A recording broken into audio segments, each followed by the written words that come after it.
Kapayapaan at biyaya ang sumainyong lahat, mga kaibigan at mga kapatid kay Kristo. Mula sa Diyos Ama na lubos na nagmamahal sa atin at mula sa Panginoong Hesus na ating tagapagligtas at mula sa banal na Espiritu na siyang gumagabay sa atin sa buong katotohanan. Welcome po sa ating pong programa, Si Jesus, ang dakilang ako nga. Bago po ang lahat, bago po natin simulan ang ating topic sa araw pong ito, ay ako po muna ay magpapakilala sa inyo.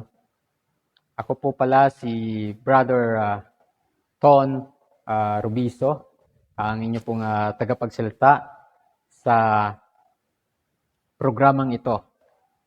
Bago po tayo magsimula ng ating pong pagtatalakay sa ating pong topic para sa araw na ito, ay inaanyayahan ko po muna ang bawat isa na tayo po ay manalangin. Tayo po ay manalangin. Dakilang Diyos, na kayo po ang mga pangyarihan sa lahat. Sa araw pong ito ay kami po ay mag-aaral ng inyong pong salita, ng Biblia. Hinihiling po namin ang patnubay at gabay ng inyong pong banal na Espiritu sa inyong pong pag-aaral na ito. Nawa ay inyo po kaming turuan, buksan ang aming isipan, at tanggapin ang katotohanan na aming pong malalaman sa pag-aaral na ito. Marami pong salamat sa inyo pong pagdinig sa inyong pong panalangin. Sa matamis na pangalan ng Panginoong Hesus. Amen. Ang ating pong topic para sa araw na ito ay may pamagat na ang Biblia. Isa sa napaka-importanting simulan ang isang pag-aaral, lalo na sa salita ng Diyos, ay itong ating pong pag-uusapan sa araw pong ito. Walang iba kundi ang Biblia.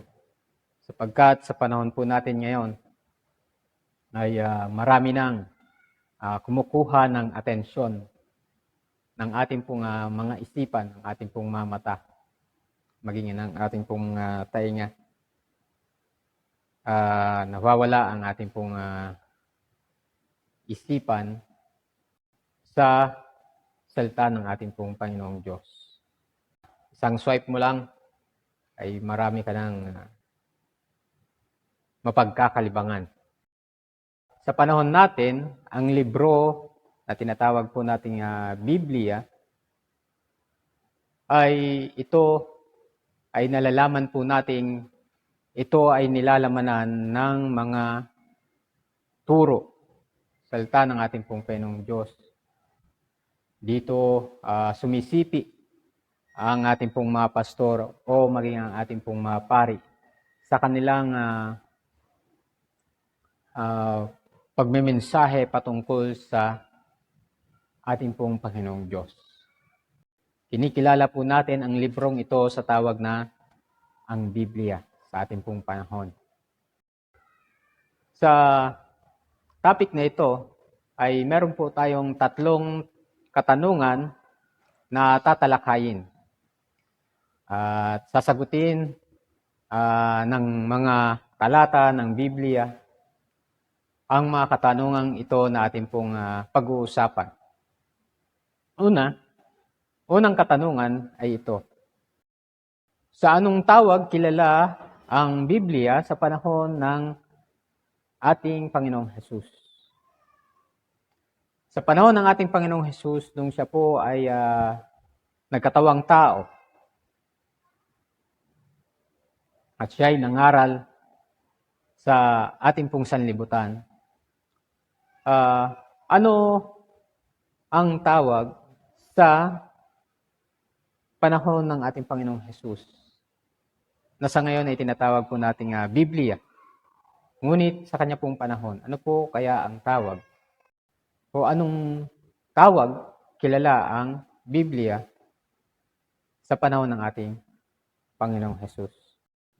Ating pong basahin ang aklat po ng Mateo, chapter 21, verse 42. At ganito po ang sinasabi. Sinabi ni Jesus sa kanila, hindi ba ninyo kailanman nabasa sa mga kasulatan, ang batong itinakwil ng mga tagapagtayo ang siyang naging ulo ng panulukan. Dito po sa pagkakataong ito, ang ating Panginoong Jesus ay siyang nagsasalita sa talatang ating pong nabasa. Kung ating pong mapapansin na meron po siyang binanggit na ang sabi po niya ay nabasa sa mga kasulatan. Ang mga kasulatan ay ito po ay tumutukoy sa salita ng ating pong Panginoong Diyos sa panahon ng ating pong Panginoong Jesus. Na sa atin po ngayon, ang tawag po natin ay Biblia. Ngunit sa Panginoong Jesus, sa kanyang kapanahunan, ay ito po ay tinatawag na mga kasulatan. At meron pa pong isang talata sa Biblia na magsasabi sa atin kung ano pa ang ibang tawag sa aklat ng Biblia sa panahon ng ating pong Panginoong Jesus. At ito po ay atin pong mababasa sa aklat po ng Lucas chapter 8 verse 21. Ang sabi po dito, subalit sinabi niya sa kanila, ang aking ina at ang aking mga kapatid ay ang mga nakikinig ng salita ng Diyos at ginagawa ito. Ang isa pa na tawag sa Biblia sa panahon ng ating pong Panginoong Diyos ay ang salita ng Diyos. So dito sa talata na ating pong mga nabasa, ito lamang po ang i-share po sa ngayon patungkol sa mga ibang pangalan o katawagan sa Biblia sa panahon ng ating pong Panginoong Jesus. At alam ko ay meron pa pong iba na mga katawagan. Ito lamang po ang aking pong mai-share na mga talata na pumapatungkol o sumasagot sa ating pong katanungan na ano ang tawag sa Biblia sa panahon ng ating pong Panginoong Hesukristo. Ngayon ay tutungo po tayo sa ikalawang katanungan. Ang ikalawang katanungan po ay ganito. Paano ibinigay ng Diyos ang Biblia sa mga tao? Paano nga ba ibinigay ng Diyos ang Biblia sa mga tao? Dahil napakaraming tao, meron po akong mga nakakausap na mga tao na hindi nila pinaniniwalaan na ang Biblia ay salita ng Diyos. Sapagkat sangayon sa kanilang pagkaunawa, ang Diyos ay makapangyarihan. Kung ito ay tunay na galing sa Diyos, itong Biblia, bakit ito ay kagaya ng mga pangkaraniwang aklat na ating pong mababasa? Pangkaraniwang aklat na gaya ng ating pong nakikita sa ating pong paaralan, maging sa ating pong trabaho, maging sa ating pong mga opisina, kung meron man po tayong mga aklat sa mga nabanggit. So, kung titingnan nga po natin o susuriin natin maigi, talagang totoo nga na ito ay karaniwang aklat lamang. Meron po siyang cover at meron din po siyang pahina.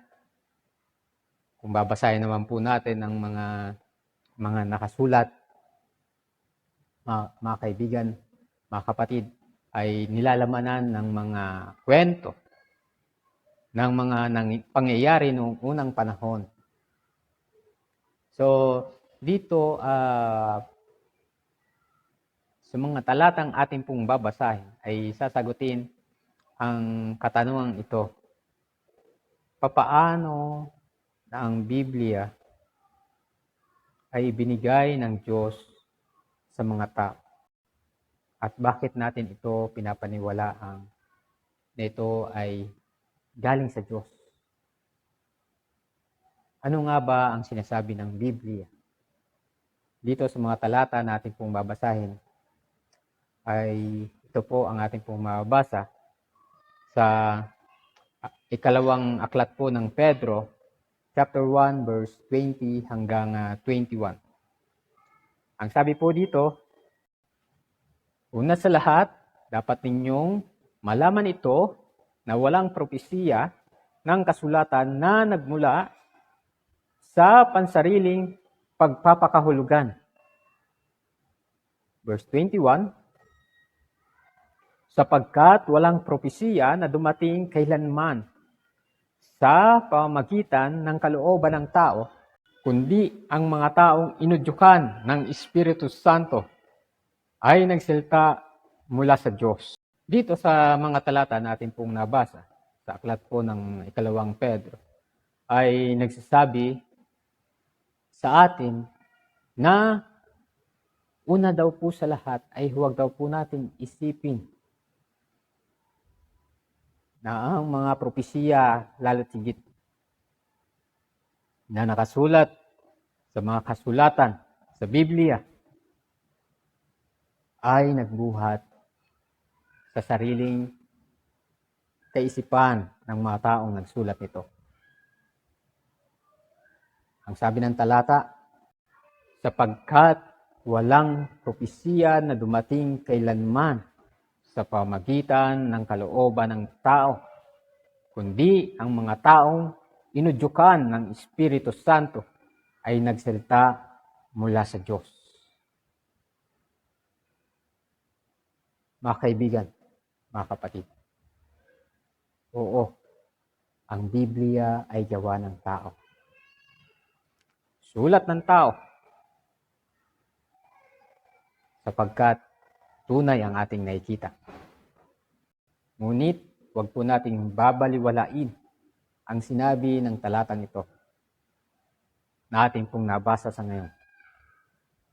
Na ang mga taong ito na nagsulat, nagsalita ng Diyos, ay sila po ay ang mga taong inudyukan ng Espiritu Santo. Sila po yung may gabay ng banal na Espiritu ng Diyos. At ang salita na kanilang maisinulat o ang salita na kanilang binanggit, ito po ay nagbuhat sa Diyos. At hindi nanggaling sa kanilang sariling isipan. Napakalinaw ng sinabi ng mga talata na ating pong nabasa sa araw na ito, mga kaibigan, mga kapatid, kay Kristo. Kaya mahirap paniwalaan o mahirap isipin, tanggapin ang sinasabi ng ilan na ang Biblia ay gawa lamang ng tao at ito ay hindi galing sa Diyos. Sapagkat malinaw na sinasabi ng mga talata natin pong nabasa, ay ito po ang mga taong nagsulat at ang mga taong nagsalita. Ang salita ng Diyos ay sila po ay inuudyukan ng banal na Espiritu ng Diyos. At meron pa pong isa pa pong talata na magpapatunay na ang Biblia ay buhat sa Diyos. Bagamat gawa ng tao, ito ay nanggaling sa Diyos. Sapagkat kung atin pong babasahin sa talatang ito sa aklat ng Jeremias, chapter 30, verse 2, ganito ang sabi ng Panginoon, ng Diyos ng Israel. Isulat mo sa isang aklat ang lahat ng mga salita na aking sinabi sa iyo. Mga kaibigan, mga kapatid, napakalinaw ang talatang ito. Na mismo ang Diyos ang nag-utos sa kanyang mga alagad na kanilang isulat sa isang aklat ang kanyang salita. Nagpapatunay na ang Biblia, bagamat ito ay gawa ng tao, sulat ng tao, ay ito po ay buhat sa Diyos. Ang kanilang mga isinulat ay buhat sa Diyos sapagkat sila ay inutusan ng Diyos na kanilang isulat ang salita ng Diyos. So malinaw, mga kaibigan, mga kapatid, na sinasagot ang katanungan na ating pong tinatalakay sa araw pong ito, na kung papaano ibinigay ng Diyos ang Biblia sa atin ng mga tao ay sa pamamagitan po nito. Na kung saan ang mga taong nagsusulat, nagsasalita ng salita ng Diyos, ay sila po ay inuudyukan ng banal na Espiritu at sila po ay inutusan ng Diyos na kanilang isulat ang bawat salitang sinabi ng ating Diyos sa kanila. Ito po ang malinaw na paliwanag para sa mga taong nagsasabi, nagtatanong, bakit ang Biblia ay naging salita ng Diyos? Tungo po tayo sa ating pong huling katanungan para sa araw pong ito. Gaano kahalaga ang Biblia sa buhay ng mga tao? Kaibigan, mga kapatid, gaano nga ba kahalaga ang Biblia sa atin ng mga tao? Pinapahalagahan ba natin ang salita ng Diyos na nasa ating pong mga bahay? Na nasa ating pong mga lamesa, ang ating pong pinag-aaralan, o nasa ating pong mga bookshelf, o nasa ating pong mga library? Gaano nga ba natin pinapahalagahan ang salita ng Diyos o ang Biblia? Gaano nga ba kahalaga ang Biblia para sa atin?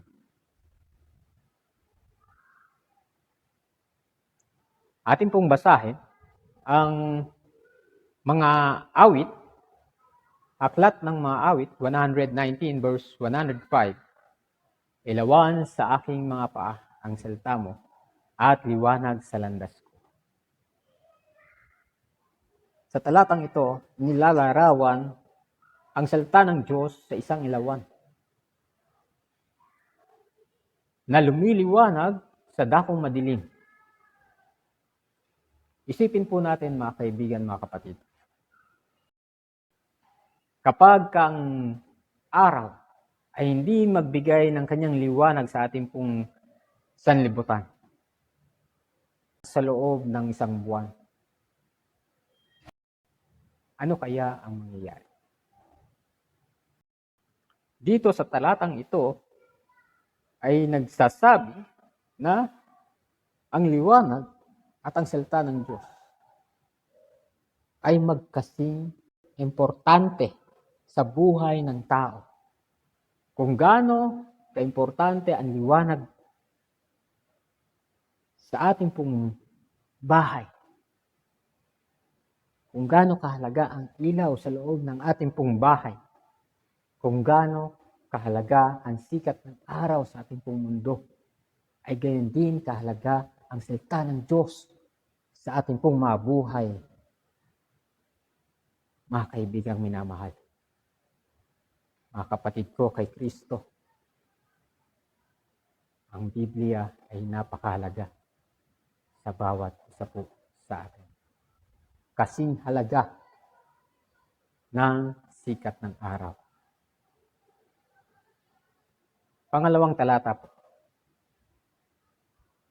At ito po ay ating pong mababasa sa aklat po ng Job, chapter 23, verse 12. Ako'y hindi humiwalay sa utos ng kanyang mga labi.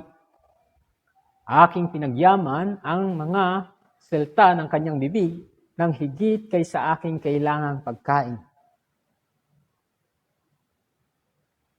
Dito sa talatang ito ay nagsasaad na si Job ay mas pinahalagahan niya ang salita ng Diyos kesa sa kanya pong pang-araw-araw na pagkain. Para kay Job ay mas mahalaga ang salita ng Diyos o ang Biblia kesa sa kanya pong pagkain. Huwag nawa po ninyo sana akong maliin, mga kaibigan, mga kapatid. Hindi ko po sinasabi na ang ating pong pagkain sa araw-araw ay hindi mahalaga. Ang ipinupunto po rito, bagamat ang pagkain po natin na nasa ating pong hapag-kainan ay mahalaga para sa ating pong kalusugan, at yun din naman ay gusto ng ating pong Panginoong Diyos na magkaroon tayo ng malusog na pangatawan. Ngunit meron pong mas higit na mahalaga kaysa sa pang-araw-araw po nating pagkain. Tayo mga Pilipino ay kumakain po tayo 3 beses isang araw. Umagahan, tanghalian, hapunan. Kapag ka merong kaya, ay meron pong merienda sa umaga, merienda sa hapon. At minsan, sa gabi, ay meron pang midnight snack. So, kung bibilangin po natin, ay halos kumakain po tayo ng 6 na beses sa isang araw. Ngunit ang tanong,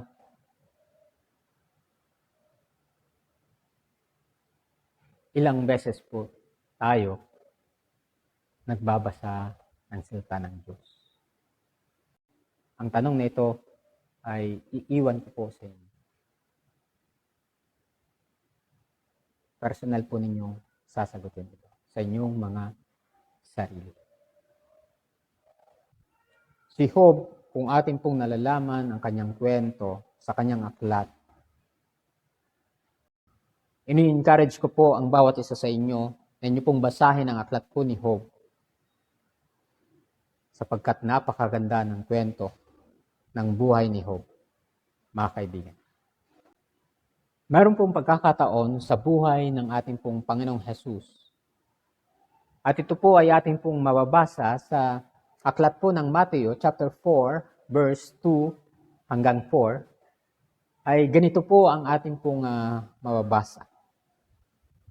Ang sabi po dito sa verse 2, siya ay 40 araw at 40 gabi nag-ayuno, pagkatapos ay nagutom siya.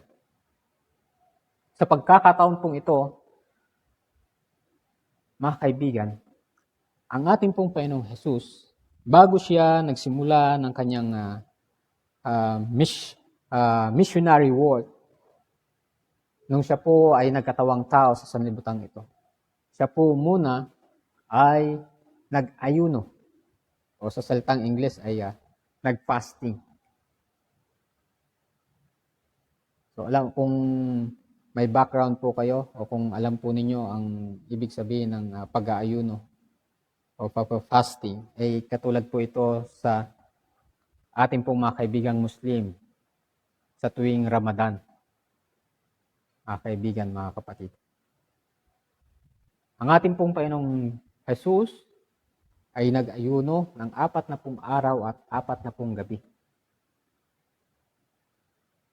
At wala po siyang kinain na anuman sa mga araw na iyon. At pagkatapos noon,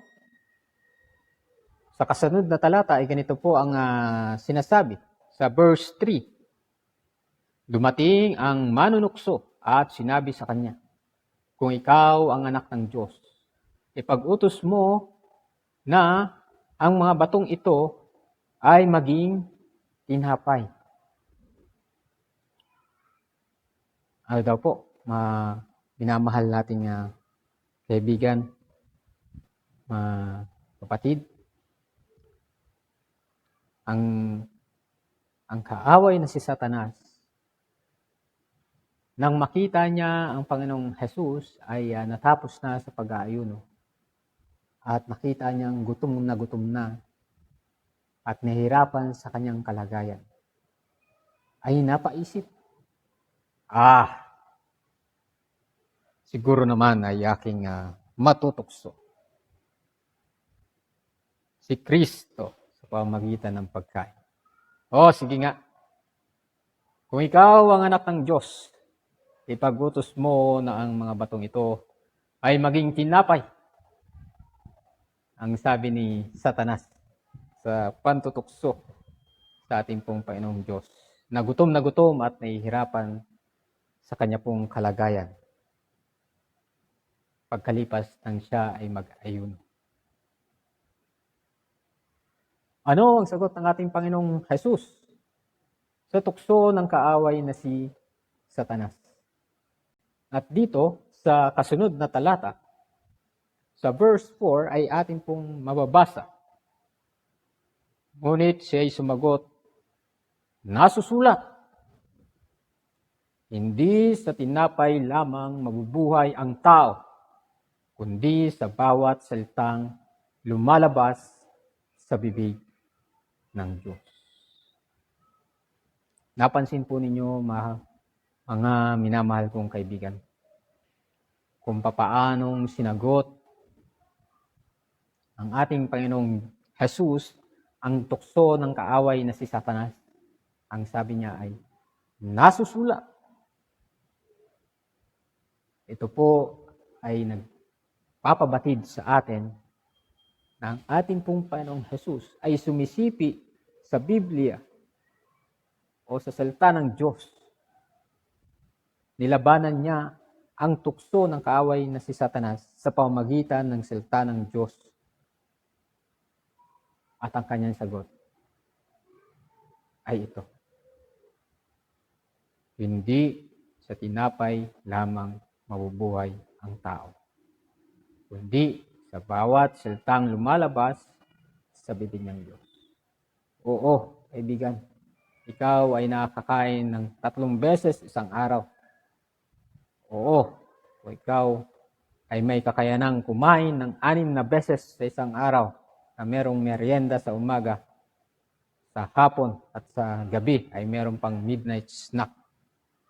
Ngunit kung tayo ay hindi nag-aaral, nagbabasa ng salita ng Diyos, mga kaibigan, mga kapatid, malayo po tayo sa ating pong Panginoong Jesucristo.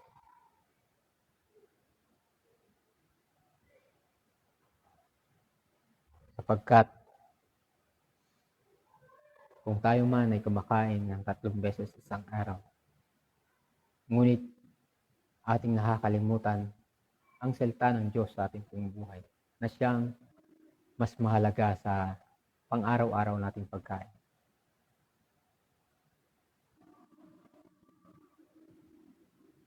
Ay mapapalayo tayo sa ating Panginoon Jesus. Sapagkat sa sunod na talata, ito po ang ating pong mababasa. Sa aklat po ng Juan, chapter 6, verse 51. Ako ang tinapay na buhay, na bumababang galing sa langit. Kung ang sino man ay kumain ng tinapay na ito, siya ay mabubuhay magpakailanman. Ito po ang dahilan, mga ginigiliw kong kaibigan, kapatid kay Kristo. Ito po ang dahilan kung bakit napakahalaga ng pag-aaral ng salita ng Diyos sa ating pong buhay. Sapagkat si Kristo mismo ang siyang tinapay ng buhay. Si Kristo mismo ang siyang tinapay na buhay na nakasaad sa ating pong mga Biblia. Sa pagkakataong ito, mga kaibigan, ay kayo po ay aking pong inaanyayahan na patuloy po nating pag-aralan. Samahan po ninyo ako sa pag-aaral ng salita ng Diyos. Sapagkat sang-ayon sa ating pong Panginoong Jesus, ang ating Panginoong Jesus ang tinapay na buhay, na siyang nilalaman ng ating pong mga Biblia. Kaya ang Biblia ay napakahalaga sa buhay natin, sapagkat dito natin makikilala ang ating Panginoong Hesukristo na ating tagapagligtas, na siyang nag-alay ng kanyang buhay sa krus ng Kalbaryo upang tayo kanyang iligtas sa ating pong mga nagawang mapagkakasala. Nang sa gayon ay magkamit tayo ng buhay na walang hanggan. Hindi natin makakamit ang buhay na walang hanggan nang hindi tayo nag-aaral ng Biblia. Mga kapatid ko, mga kaibigan ko, pakinggan ninyo ang salita ng Panginoong Hesus na nag-aanyaya sa inyo na inyo pong pag-aralan ang kanyang salita, ang Biblia. Tayo po'y manalangin. O dakilang Diyos, kami po'y nagpapasalamat sa pagkakataon po ito na kami po ay nakapag-aral, nakapakinig ng inyo pong banal na salita, ang Biblia. Dito po namin nalaman na napakahalaga pala ng inyo pong salita. Ito po'y kasing halaga gaya ng sikat ng araw na lumiliwanag sa amin pong sanlibutan. Mas mahalaga pa sa amin pong pang-araw-araw na pagkain. Dakilang Diyos, tulungan po ninyo ang aking pong mga kaibigan nito at aking pong mga kapatid na ito na sila po ay magpatuloy sa pag-aaral ng inyo pong salita. Patnubayan nawa po niyo ang bawat isa. Patnubayan nawa po kami ng inyo pong banal na Espiritu. Simula sa araw na ito hanggang sa mga susunod na mga araw ng aming pong pag-aaral. Pagpapatuloy ng pag-aaral ng inyo pong salita. Sa pangalan ng Panginoong Hesus. Amen.